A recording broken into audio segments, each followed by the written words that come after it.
Gospel writer Mark mentions an obscure detail in Mark chapter 14, verses 51 to 52. A young man followed Jesus with nothing but a linen cloth on his body. When the soldiers seized him, he left the linen cloth and ran away naked. What does this passage mean? It's abrupt.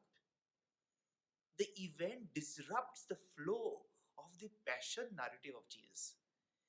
Jesus had no help in carrying the cross. The disciples abandoned him. The soldiers were taking the opportunity to mock those who followed Jesus. Was Mark communicating a secret message depicting a man dressed in a white robe, white linen cloth, youth, nakedness, fear, and fleeing? Is the text cryptic? The young man following Jesus in the prime of his life between 15 to 25 years old was a disciple. White linen cloth was used for burial of Jesus.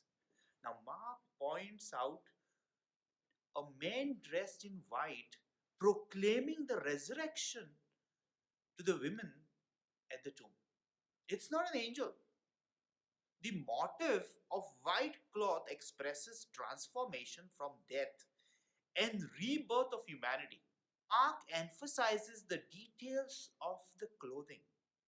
At the transfiguration, Jesus' garments become dazzling white, whiter than anyone in the world could bleach them.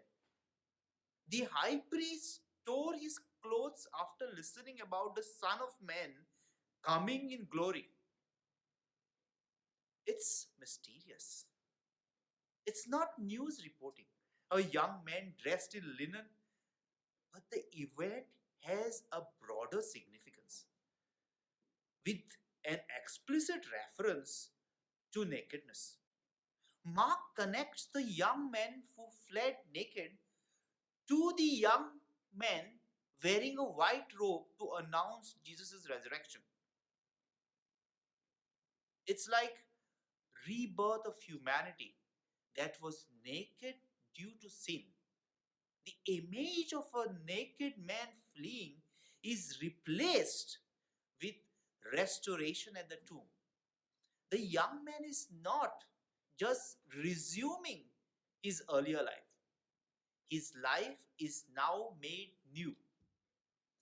There is hope for those who follow Jesus. The trajectory may involve failing and fleeing, but there is light at the end of the tunnel. The grace of God will restore you. Who was the young man?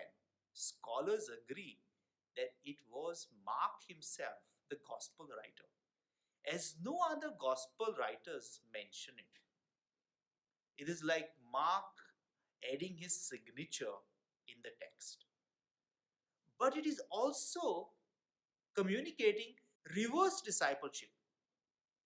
Those who left everything to follow Jesus are now leaving behind even the essential clothing to flee from Jesus. It's a failure of discipleship to be ashamed of being a follower of Jesus. The authors wrote for a reason. What was Mark hiding in his account of the man fleeing naked? Almost after 3 decades of Jesus' death, Mark wrote what happened in the life of Jesus. He was writing the story of Jesus with a message to the people of his time. It may be cryptic, but it does have a theological significance. After the resurrection, the followers of Jesus started to increase. But as persecution against Christians began, the newly baptized began to flee from their faith. Mark is symbolically telling us that the people fleeing, leaving behind their white linen, are Christians. The white linen is the identity of baptism, a new life in Christ. But people, due to persecution, are giving up their faith identity and fleeing. There were three types of people at the trial of Jesus, says Father Noel Menezes, a priest friend of mine. He says that they are like the good, the bad, and the ugly. And we can add naked runners, those who flee from the cross. The bad guys shout, "Crucify him." The good souls say, "He is innocent." The ugly ones remain silent. But there is one truth, Father Noel says: Jesus is innocent. We are drawn into the innocent suffering to experience wholeness.